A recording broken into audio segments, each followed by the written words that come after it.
Hello guys, welcome to another video of stock market. Friends, courier digital limited guys, इस company का IPO का आज day 2 का subscription open होने जा रही है। हम उसका डे 1 में किस तक सब्सक्रिप्शन हुआ था, जीएमपी कितना चल रहा है, लिस्टिंग कितना मिलेगा, इस आईपीओ में अप्लाई करना चाहिए या फिर नहीं, इन सभी चीज़ों को डिस्कस करेंगे। चलिए फ्रेंड्स, वीडियो को स्टार्ट करते हैं।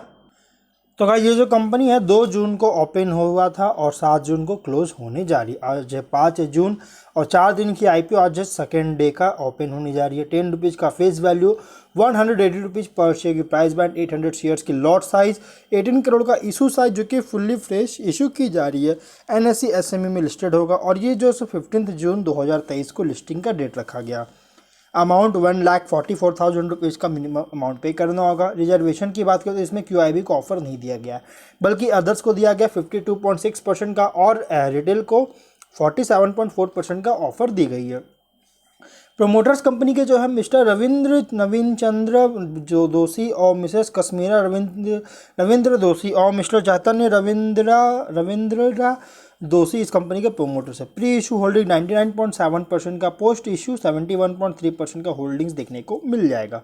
अगर रेशियोज़ की बात करें तो पी रेशियो 17.86 टाइम्स का जो कि ठीक ठाक बी रेशियो है। आरओई 0.67, आरओसी 0.49, मतलब कि आरओई आरओसी बहुत ही लो देखने को मिल रहा है। डेट इक्विटी 0.36 का देखने को मिल रहा है जो कि बहुत ही लो है। और कितना डेट है गाइस वो मैं आपको आगे फिनेंशियल्स पे बताऊंगा। ईपीएस 10 रुपीज़ का है जो कि ठीक ठाक है। रिटर्न ऑन नेटवर्थ 50.18% का देखने को मिल रहा है जो कि ठीक ठाक है। अगर ऑब्जेक्ट की बात करें तो वर्किंग कैपिटल रिक्वायरमेंट के लिए मीट करना चाहती है, स्ट्रैटेजिक एक्विजिशन और जॉइंट वेंचर्स के लिए इन्वेस्टमेंट करना चाहती है, और जनरल कॉर्पोरेट पर्पस के लिए यहाँ पे एक आईपीओ लाया गया, इसके लिए कंपनी को फंडिंग चाहिए। अगर हम सब्सक्रिप्शन देखेंगे तो यहाँ पे गाइस डे 1 का सब्सक्रिप्शन है और अदर्स में देखिएगा तो एकदम रिकॉर्ड बहुत ही शानदार सब्सक्रिप्शन हुआ 4.09 टाइम्स का, लेकिन रिटेल में यहाँ पे 0.18 टाइम्स का।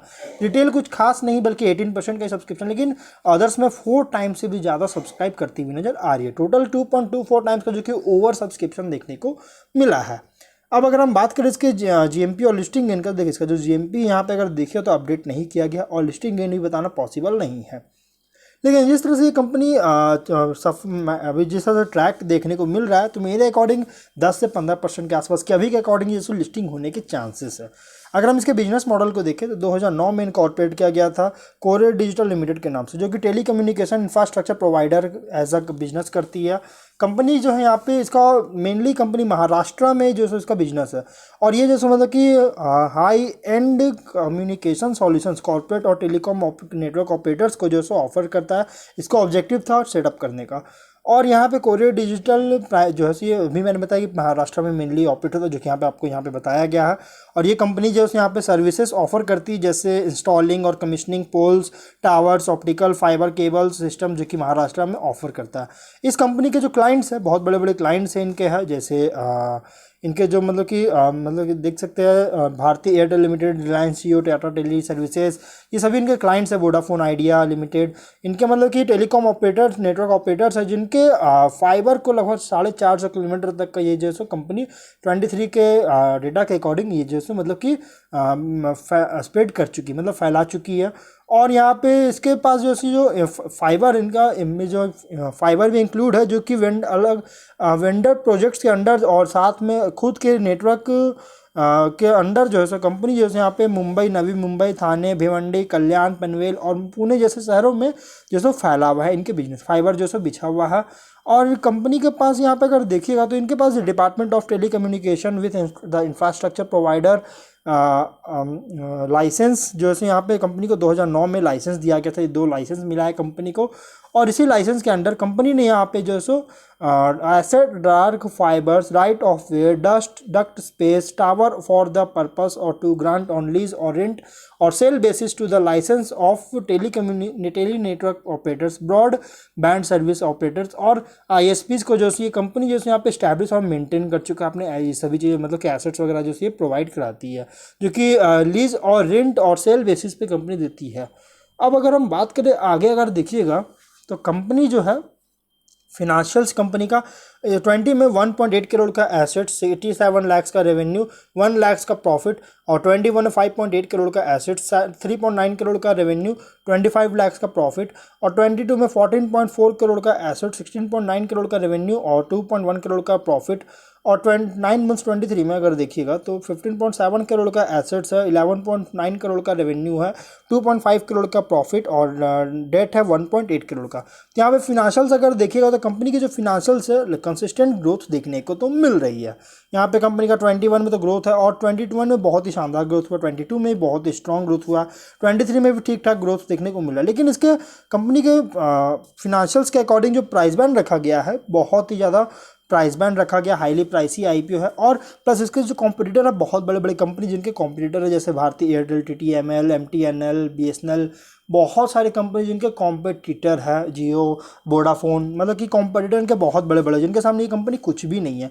और एक बहुत ही छोटी कंपनी है, बहुत ही छोटी आईपीओ जो कि लगभग यहाँ पे अगर देखिएगा तो लगभग जो आईपीओ 18 करोड़ का है, जो कि इसको बहुत इसके प्राइस बैंड के अकॉर्डिंग बहुत ही छोटी आईपीओ और इसको बहुत लंबा टाइम ले सकती है मेन बोर्ड में माइग्रेट लेने में। तो इसलिए का इसको स्किप करने में कोई भी हार्म नहीं है। बहुत ही हाईली मतलब कि कह सकते हैं कि एक तरह से मतलब कि बहुत ही हाईली मतलब कि रिस्की आईपीओ है।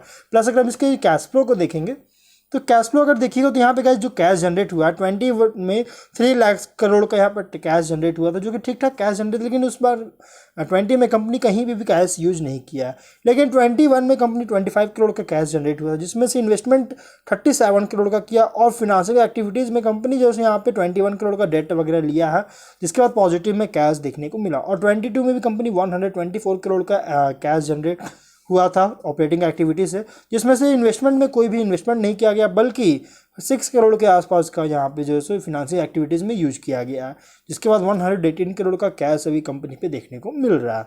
और अगर हम बात करें इसका कैश फ्लो जो है सो ठीक ठाक अच्छी खासी इसका कैश फ्लो देखने को मिल रहा है, मेंटेन करके रखी है। यहाँ पे स्ट्रेंथ और रिस्क की बात करें तो ऑप्टिक फाइबर नेटवर्क महाराष्ट्र में जो सो इस्टेब्लिश कर चुकी है, इफिशिएंट बिजनेस मॉडल है, कॉर्डियल रिलेशनशिप बना के रखा है सप्लायर्स और कॉन्ट्रैक्टर्स के साथ। वहीं अगर हम इसके रिस्क की बात करें तो इस कंपनी के प्रोमोटर एंटिटीज़ इन सभी पे जो सो मतलब कि कंपनी के पे जो सो यहाँ पे लीगल प्रोसीडिंग आउटस्टैंडिंग मतलब एक तरह का कोर्ट केसेस वगैरह चल रही है, जो कि इसके बिजनेस फिनेंशियल कंडीशन और ऑपरेशन के रिजल्ट्स पे बहुत ज़्यादा अफेक्ट कर सकता है। और राइट्स यहाँ पे अगर देखें तो गवर्नमेंट और लोकल अथॉरिटीज़ के जो परमिशन मिला है, right of the way permission जो दिया गया है एक्विजिशन के लिए, बहुत ज़्यादा डिले कर चुकी है, जिसके कारण यहाँ पे डिस्प्यूट और लॉसेस को जो सो लीड कर सकती है, कॉन्ट्रैक्ट्स में लॉसेस वगैरह हो सकता है, टाइमली परफॉर्मेंस को बहुत ज़्यादा अफेक्ट कर सकती है। प्लस कंपनी का यहाँ पे नेगेटिव कैश फ्लो है रिसेंट फिजिकल्स में, यहाँ पे देखिएगा तो कोई खास यहाँ पे कैश फ्लो तो ठीक ठाक यहाँ पे, लेकिन बताया गया कि नेगेटिव में है, लेकिन नेगेटिव में तो ऐसा कुछ देखने को नहीं मिला है, लेकिन यहाँ पे नेगेटिव बताया गया है।